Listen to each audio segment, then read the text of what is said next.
Salve os irmãos e as irmãs, na paz do Senhor Jesus. Eu não sei que hora os irmãos e as irmãs vão poder estar assistindo esse vídeo, né? Se é pela manhã, tarde, noite, madrugada, enfim. Mas que Deus possa falar ao seu coração tremendamente. Vamos meditar em uma palavra bastante conhecida, eu acredito, né? Que os irmãos já ouviram essa passagem alguma vez, em algum lugar. E se não, vamos ouvir agora. Se encontra no livro de Lucas, a partir do versículo 10. Esta é a revista corrigida. Deixa eu ver se é corrigida, porque eu tô aqui na igreja, né? Tô gravando esse vídeo aqui na igreja. Eu não trouxe a minha Bíblia, então eu tô acompanhando nessa. Eu percebi que é um pouquinho diferente da tradução da minha. Essa é a atualizada, sim. Atualizada. Vamos meditar aqui em Lucas 13, a partir do versículo 10, onde diz assim: a cura de uma mulher enferma. Ora, ensinava Jesus no sábado, numa das sinagogas. E veio ali uma mulher possessa de um espírito de enfermidade. Aqui a gente já começa a perceber que uma mulher se encontrava possessa de um espírito de enfermidade. Então, irmãos, que nós venhamos estar atentos, porque nem todas as enfermidades é uma enfermidade normal, comum, né? Existem enfermidades que são espirituais. Olha isso. E a enfermidade desta mulher, a Bíblia relata, deixa bem esclarecido para nós, que a mulher se encontrava possessa de um espírito. É por isso que muitas vezes pessoas vão no médico, né? Faz exames, não descobre o que é, toma remédio e nada adianta. Então nós temos que estar atentos, porque muitas das vezes pode ser o quê? Espírito de enfermidade. Havia já 18 anos, andava ela encurvada. Olha isso. Um espírito que mantinha esta mulher escravizada, encurvada. Se coloca no lugar dessa mulher, irmãos. Imagina essa mulher. Há 18 anos, olha isso. Há 18 anos encurvada. Há 18 anos sem poder, se erguer, olhar para o alto. Mas você sabe o que eu acho interessante nessa palavra? É que independente dessa mulher passar todo este tempo encurvada fisicamente, espiritualmente esta mulher tinha um propósito. Espiritualmente esta mulher tinha um objetivo. E a Bíblia diz: andava ela encurvada, sem de modo algum poder endireitar-se. Eu imagino que essa mulher procurou um médico. Eu imagino que essa mulher procurou alguns outros recursos. E a Bíblia diz que de modo algum podia endireitar-se. Eu imagino também que no decorrer desta caminhada, esta mulher continuou ali, indo para as sinagogas, continuou ali, perseverando, crendo que um dia havia solução para aquele problema em que ela se encontrava. Como de fato nós estamos em uma caminhada, crendo que na hora certa o Senhor vai chegar e vai mudar a nossa história. Só que não é no dia que nós queremos, não é na hora que nós pensamos, é no dia que o Senhor quer. E a gente percebe que aqui Jesus ensinava num sábado. E num sábado, na lei dos judeus, não podia se trabalhar. Não podia se fazer trabalho nenhum. Entre aspas, né, irmãos? Por que trabalho nenhum? Porque logo à frente nesse texto nós vamos ver quando Jesus repreende, né, essas pessoas. Vamos continuar a leitura. Vendo-a Jesus, olha isso, vendo-a Jesus, chamou-a e disse-lhe: mulher, estás livre da tua enfermidade. Olha que coisa linda, irmãos. Era um dia de quê? De sábado. E essa mulher desistiu por ser um dia de sábado? Não, estava lá perseverando porque ela sabia que se os recursos terrenos não podiam conceder para ela a cura que ela necessitava, ela continuou crendo e perseverando que chegaria o momento em que ela teria essa oportunidade de quê? De ser alcançada por Jesus. E chegou finalmente o dia. Eu acredito que essa mulher nem imaginava que naquele sábado seria a vez dela, mas ela estava lá. Ela estava lá confiante. E por isso que é necessário, né? Nós tá com a nossa fé em dias. Esses dias eu estava, Senhor, tenha misericórdia, Senhor, revigora as minhas forças. Revigora, Senhor, a minha fé, porque sem fé é impossível te agradar, Senhor. Sem fé é impossível fazer tua obra. Sem fé, como eu vou dizer que o Senhor cura? Como eu vou dizer que o Senhor salva e liberta? Sem fé é impossível. Então nós temos que colocar a nossa fé em prática todos os dias. Como que a gente coloca a nossa fé em prática todos os dias? Meditando na palavra do Senhor, se alimentando da palavra do Senhor. Quando nós nos alimentamos da palavra do Senhor, quando nós ouvimos, damos crédito à palavra do Senhor, nós somos renovados. Nós agradamos ao Senhor. Nós damos legalidade para que tudo que está estagnado em nossa vida possa ter andamento. E olha o que o texto diz. Vendo Jesus, chamou-a e disse: Mulher, estás livre da tua enfermidade. E impondo-lhes as mãos, ela imediatamente se endireitou e dava glórias a Deus. Olha que coisa linda, gente. Imediatamente. Irmãos, eu não sei o qual imediatamente de Deus você está aguardando. Eu sei o meu. Eu creio que você também tem o seu. E eu quero te dizer dentro deste texto, dentro desta palavra, que o imediatamente do Senhor chega na tua vida. Não sei se é hoje, não sei se é amanhã, mas fica atento. Mas fica na brecha, porque essa mulher estava na brecha. Essa mulher estava aguardando imediatamente do Senhor, porque os recursos terrenos não podiam conceder para ela a cura que ela necessitava. Mas espiritualmente, eu creio que no decorrer desses 18 anos, nessa espera, a fé desta mulher estava sendo acrescentada. Ao ouvir os milagres, prodígios e maravilhas que Jesus fazia ali, né? Olha o que o texto diz. E dava glória a Deus. Irmãos, imagine. Se coloca no lugar dessa mulher, irmãos. Quantos dias essa mulher almejava soltar o grito que ela carregava aqui dentro preso. Soltar ele glorificando a Deus. Imagine quanto tempo esta mulher estava ali confiante. O meu culto de ação de graça vai ser assim, assim, assim. Conjecturando, né, irmãos? Porque hoje em dia as coisas mudaram. Mas se coloca no lugar dela. Imagine você, quando Deus fizer aquilo que Ele tem para fazer na sua vida. Como vai ser seu culto em ações de graça? Como que você vai cantar, salmodiar ao Senhor? Já escolheu o louvor? Já sabe como glorificar o nome do Senhor? Lá no Salmo 70, tem um verso que diz para a gente continuamente dizer: engrandecido seja Deus. Todas as vezes que aquela mulher se disponibilizava a se colocar na brecha, a buscar incessantemente, né, o Senhor para conceder para ela a cura, ela estava declarando: engrandecido seja Deus. Internamente ela estava declarando. Mas chegou um momento que ela pôde soltar, né, este brado de glória para o Senhor que estava ali dentro dela todos os dias. Engrandecido seja Deus. Eu creio que a minha hora vai chegar.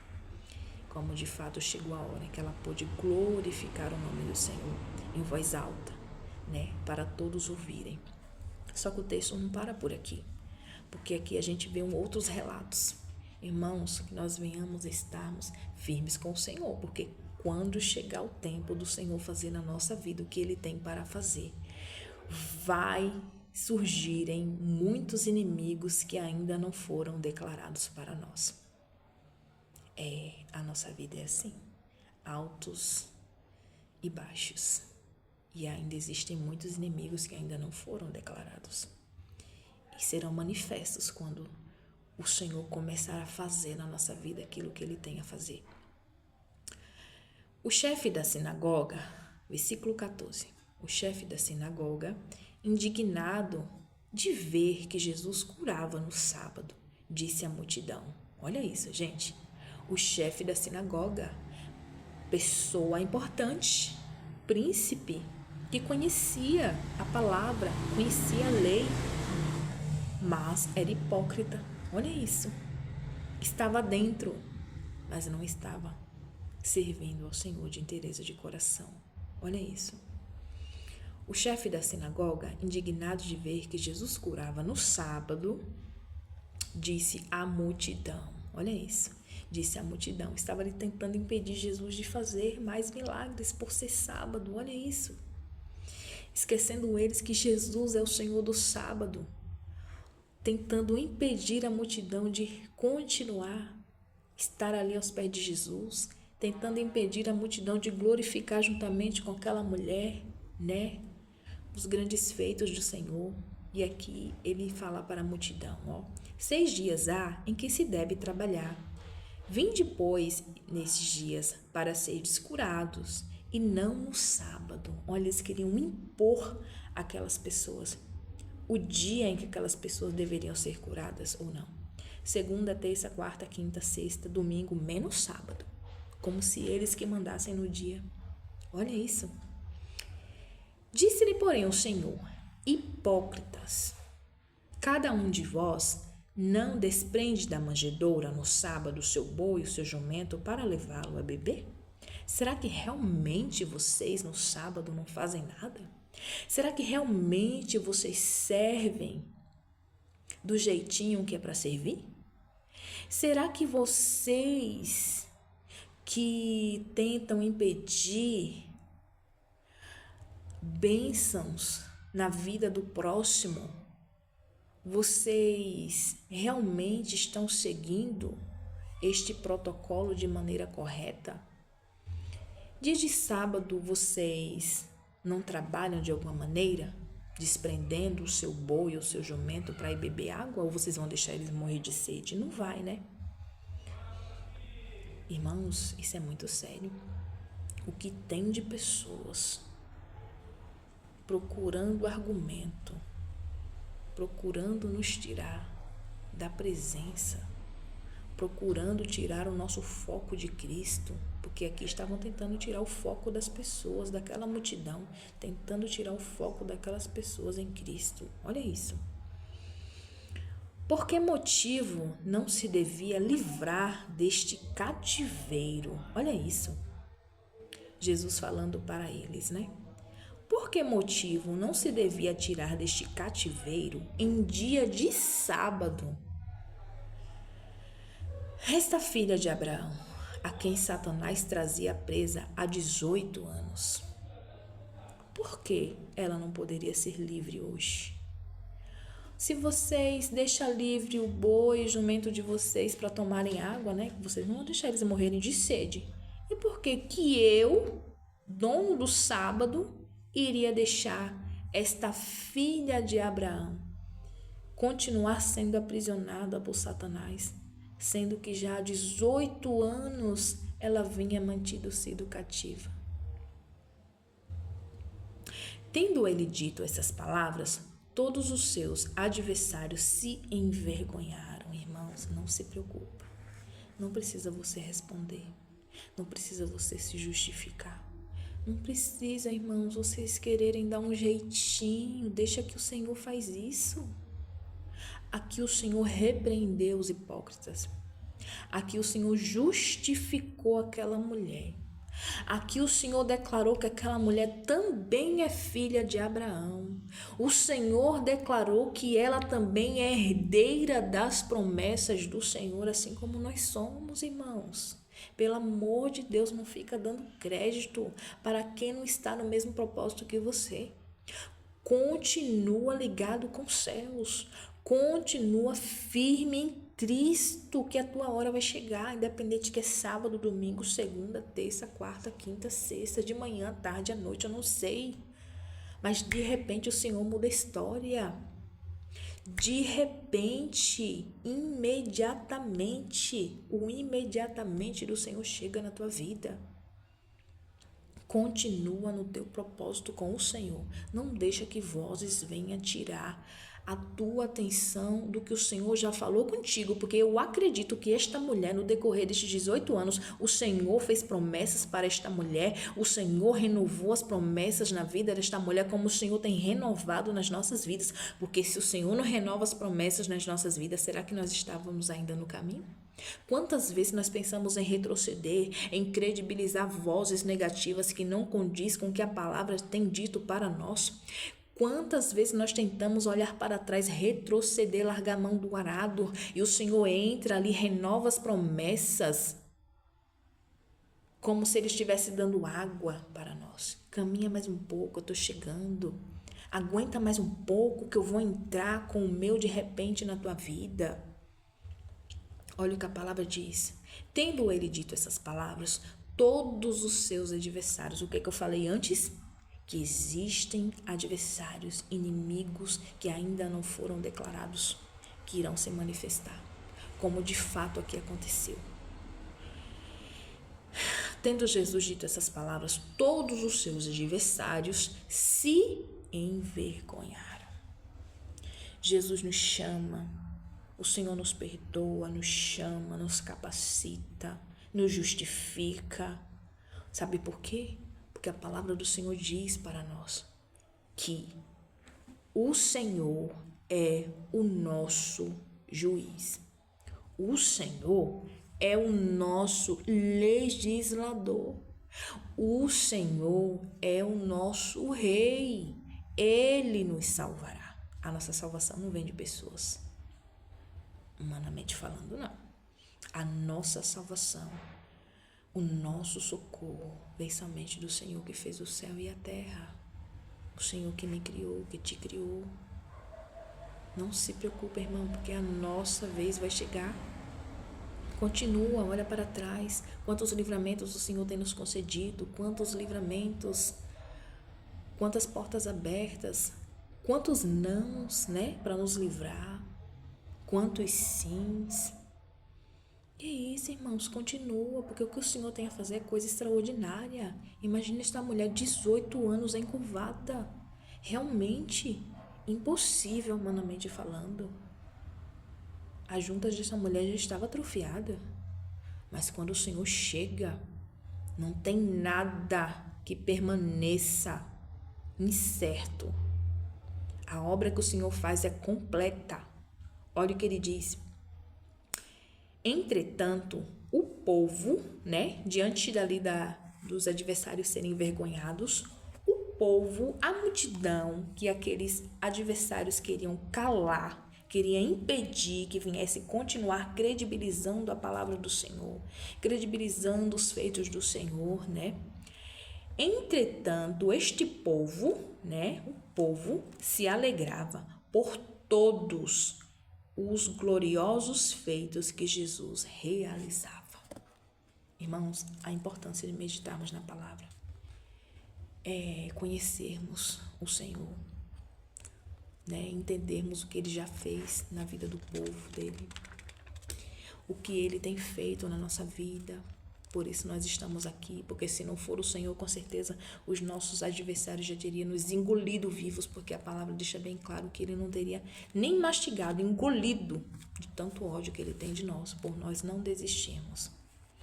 Então, irmãos, fica firme, o mesmo Deus que entrou na vida desta mulher, depois de 18 anos, fez o sobrenatural na vida desta mulher. É o mesmo Deus que faz na nossa vida o sobrenatural. Amém? Meditem mais na palavra do Senhor, para que o Senhor venha falar com vocês de maneira diferente, porque nós sabemos que se nós formos meditar na palavra do Senhor 10 vezes o Senhor vai falar conosco de maneira diferente. Então meditem mais, que nós venhamos nos aprofundar mais nessas águas. Para termos intimidades com o Senhor, experiências com o Senhor. Todas as vezes que nós nos dispomos a mergulhar nessas águas, nós somos renovados. O Senhor nos dá uma experiência, nós somos renovados. O Senhor está ali renovando as promessas, nós somos a nossa fé acrescentada. Tá entendendo, irmãos? Então, que nosso foco venha estar no Senhor. Amém? A paz do Senhor Jesus. Fiquem com Deus. Meditem mais na palavra do Senhor.